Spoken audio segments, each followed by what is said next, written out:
Indra.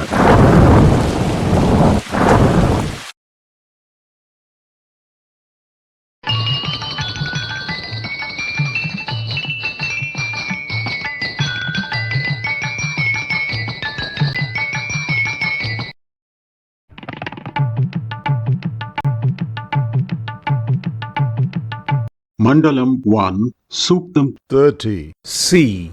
Rishi, Shunahashepa Ajigarti. Devata, Indra. Ashvinau. Ushas. Chandas, Gayatri. Padanitrit. Trishtubh.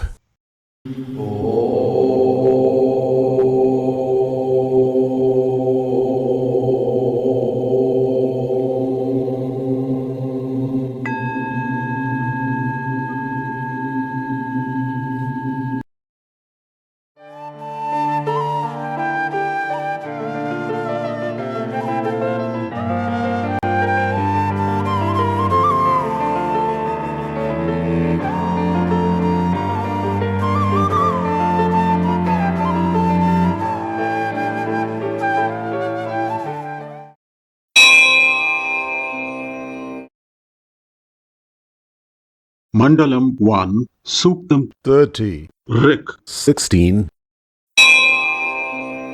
तस्मदिन्द्रः प्रोक्तदद्भिर्जिगाजनानदद्भिस्वास्वदद्भिर्धनानि सनो हिरण्यरथम् दंसनावाञ्छनः Sanita सनगे सनोदात्. Always Indra, with the snorting, neighing, panting, conquered riches. He has given to us golden chariot. He, marvelously skilled, bestowing to us for gain. He for us.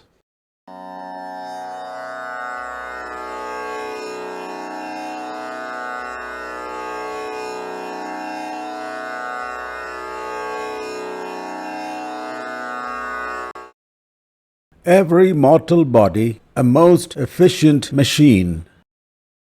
The verse is yet another assertion that the mortal body and its functionality are expressions of natural forces represented by the gods in their entirety. Structure, movement, and thoughts are all attributable to them. Each body that they fashion is immaculate in structure, proficient in its movement, and intelligent in thought to be able to sustain itself, though the energy and directives for its usage continue to come from the gods all through its lifetime. If living through each day for a mortal is an achievement, then it is Indra and the gods who need to be commended for it. Such an efficient mortal machine is rightly compared to a golden chariot that is powered by natural forces to perform its assigned tasks in the enactment of this wonderful spectacle called existence.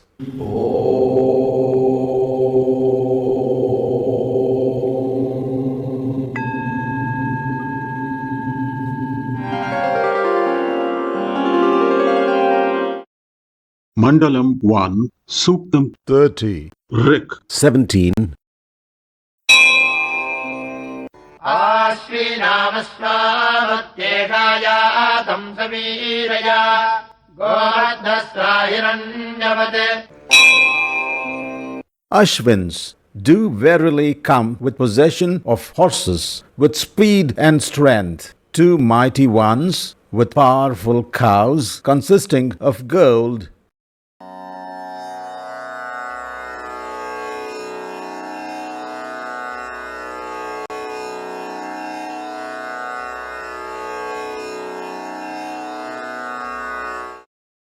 Ashwins and the golden truth. For vision or light-dominated mortals who constitute an overwhelming proportion of beings on earth, light from the sun, which is the primary source of this commodity, is a thing to be worshipped and celebrated. Sunlight is represented by the Ashwin twins. It gets a dual personality also on the consideration that light is the cause for the bestowal of both knowledge and wisdom. But what if such beings, for whom vision or light, as we humans understand it to be radiation confined to a certain narrow bandwidth, is not the primary means of cognizance of the environment? Extending the definition and understanding of light to encompass the entire range of electromagnetic radiations, which is exactly what the sun transmits to us, will bring all beings into the recipient collective, who benefit from the sun's magnanimous bestowal every moment, whether or not vision or its associated EM radiation bandwidth is the principal means of cognizance. The personified Ashwins are for every being to celebrate and extol, to have made life and living possible. And this indeed is the golden truth. Golden because the truth is pure, noble, and valuable. The other metaphors and epithets mentioned in the verse have been dwelt upon and discussed across many of the earlier verses. They conform to the standardized associations in Vedic thought of abstractions with objects in reality. The question, however, is that why can't truths be declared for what they are, stark, precise, and non-sentimental? Why do they always have to be served with spiced garnishings? Well, if people of the Vedic era preferred this means of description, their predilection must certainly be respected. If our preference is different, we can always glean the former's import, as that is the thing that truly matters, and frame it according to our preferences. It is quite possible that beings of the future may not like our descriptive preferences.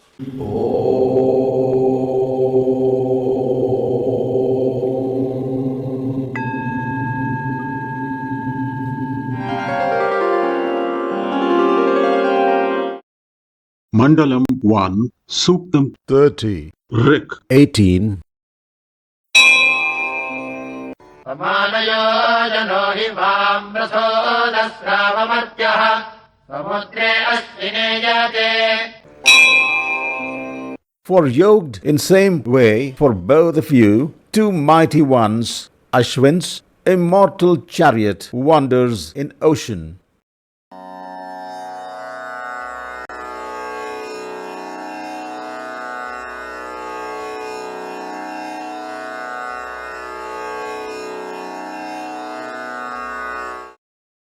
The two oceans that the Ashwins wander in. A major portion of radiation from the sun is absorbed by the ocean, particularly in tropical waters around the equator, where the ocean acts like a massive heat-retaining solar panel. Land areas also absorb some sunlight, and the atmosphere helps to retain this heat that would otherwise quickly radiate into space after sunset. The ocean doesn't only store solar radiation, it also helps to distribute heat around the globe. Ocean water is constantly evaporating, increasing the temperature and humidity of the surrounding air to form rain and storms that are then carried by trade winds. In fact, almost all rain that falls on land starts off in the ocean.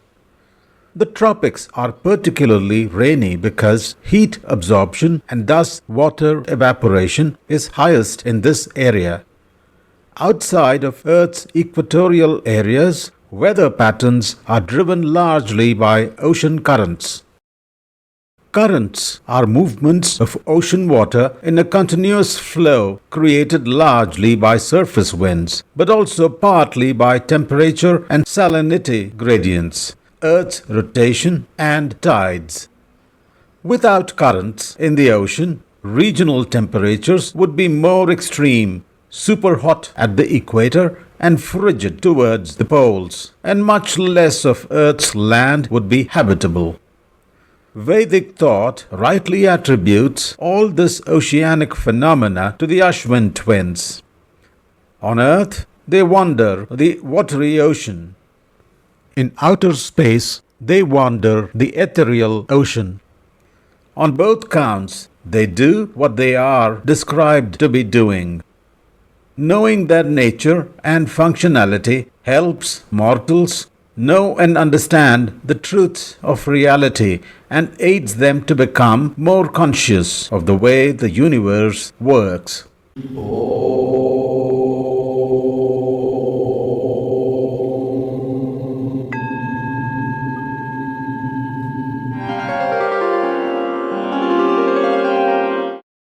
Mandalam 1, Suktam 30, Rik 19.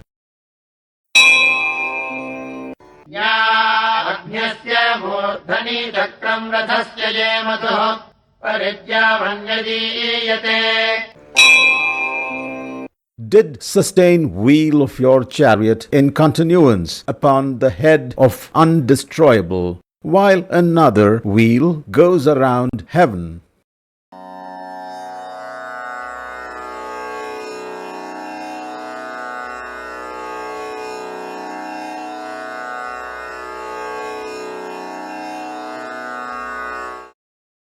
Signs, living, and perspectives. A geocentric view of the sun's daily sojourn around the earth is sought to be explained as the movement of the Ashwin's chariot across the sky.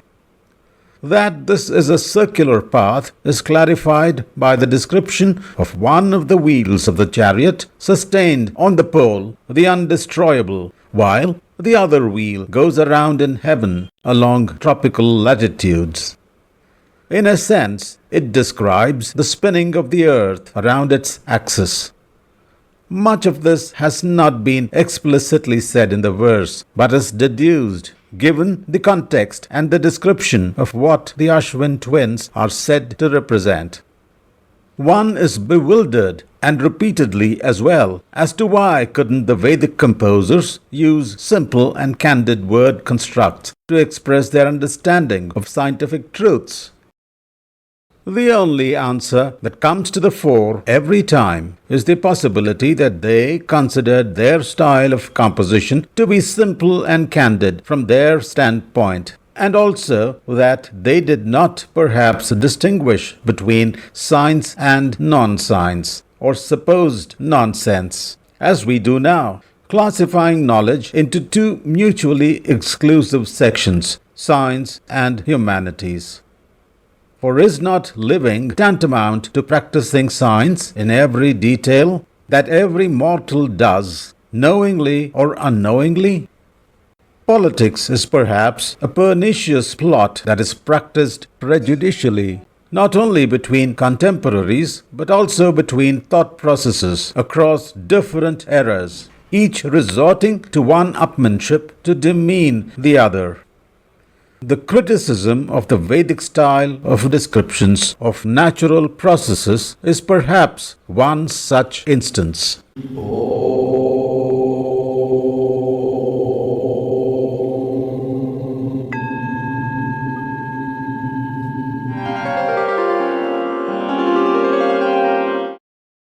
Mandalam 1, Suktam 30, Rik 20. हस्तामुषः प्रिये भुजे मत्तो अमर्त्ये कन्नक्षसे विभावरि. Dawn, immortal, one fond of praise. Who is that mortal to possess of you? To whom you go, one who is brightly expressive?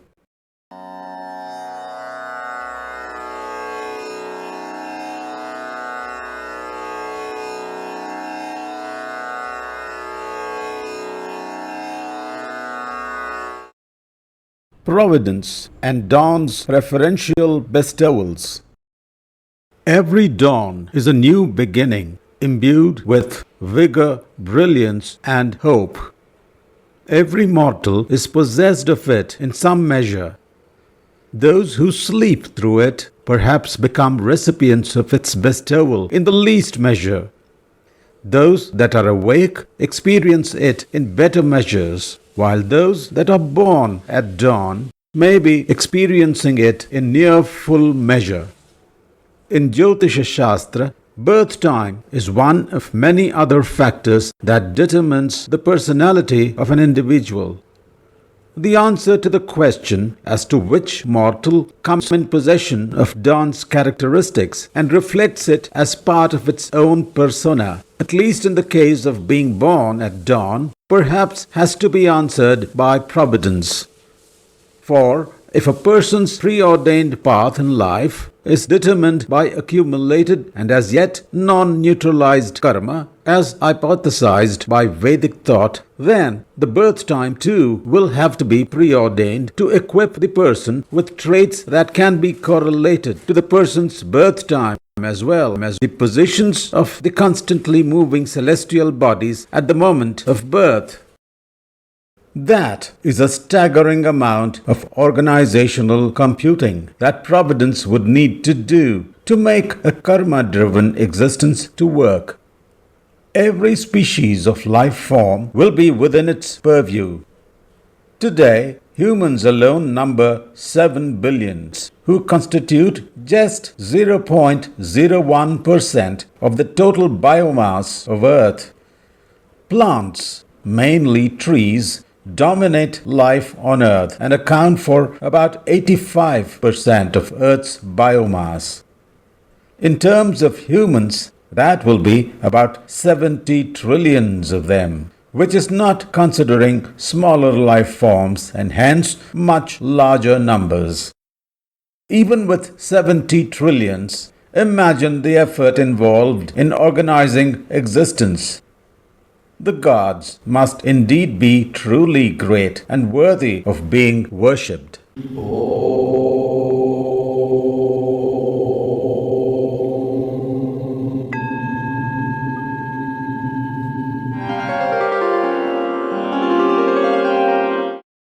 Mandalam 1, Suktam 30. Rik 21.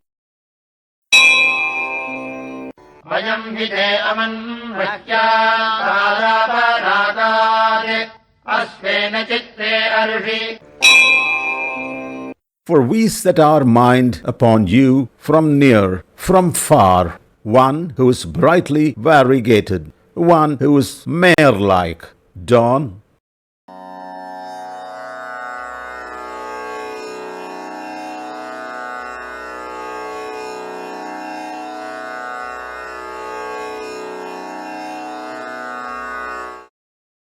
The uniqueness of every dawn. Other than material supplements, hope is the notion that sustains mortals to face adversities and to imagine a future which, if it also is not to be an adversity itself, necessarily needs to be bright and rosy. This imagined, brightly variegated, shiny future is likened to the glorious, real-life, everyday phenomenon, dawn. We set our minds upon such a figurative dawn even when we find ourselves at the end of a figurative, deep, dark hole, a dawn which bestows the vigor and will to wriggle out of the hole. Also, both real and imagined dawns come in innumerable varieties. In the context of the real dawn, if one were to consider the age of Earth from the time life, as contemporary science defines life, appeared on it to witness dawns, to be 4 billion years, there would have been 365 times 4 billion dawns that life would have experienced. If one would have taken a snapshot of every one of those dawns using a high-resolution camera, say pictures with 1600 by 1600 pixels, where each pixel could take any of the 4096 color hues, the number of possible permutations might be in many trillions, a number that could theoretically ensure that there are no repetitive snapshots of dawns across the period of the estimated age of the Earth until it ceases to exist in many likely ways. This is the enormity of the variegation and the character of dawn that the verse talks about. And to be able to cause this variety of expression, there will be equally complex and varied natural phenomena at play that are untiringly vigorous.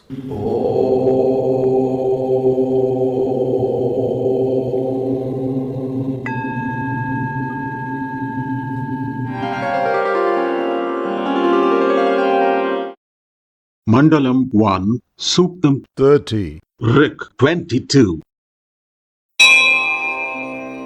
वन्दे विराग हिमाजेभिर्दुहितर्तिवः अस्मे रयम् निधारय You do come verily with abundances in full measure, daughter of heaven, one who bears wealth in continuance in us.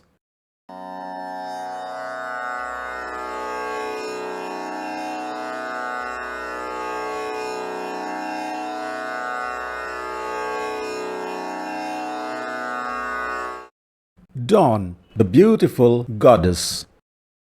Appreciation of the bestowal of abundances requires the ability of recognizing its value as well as the competence to use it judiciously.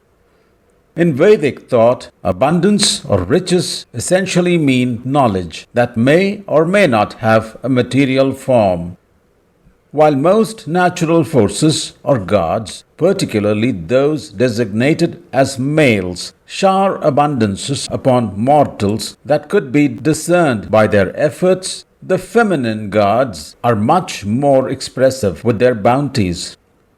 Ushas, or the goddess of dawn, does so by painting the eastern horizon with colors that induce relief, love, and joy to start the day with a positive note.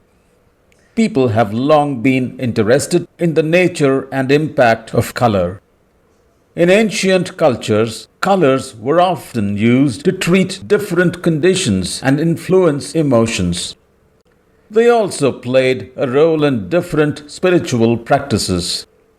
When the sun is low in the sky, such as at sunrise or sunset, its rays have to travel through more air to reach us. This means that more of the blue light is scattered away by particles in the air, leaving only the longer wavelengths of red, orange, and yellow to light up the sky as well as reach our eyes. Red color is associated with love, yellow and orange with joy, white with relief, black with sadness, and green with contentment. With the sky showering love and joy, and the greenery upon earth's surface bestowing contentment, dawn is indeed a phenomenon that mortals look forward to every day.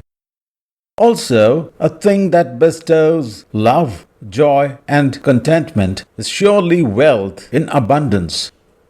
As wealth rises in the east, encouraging us to use it productively, darkness associated with sadness and inactivity recedes below the western horizon.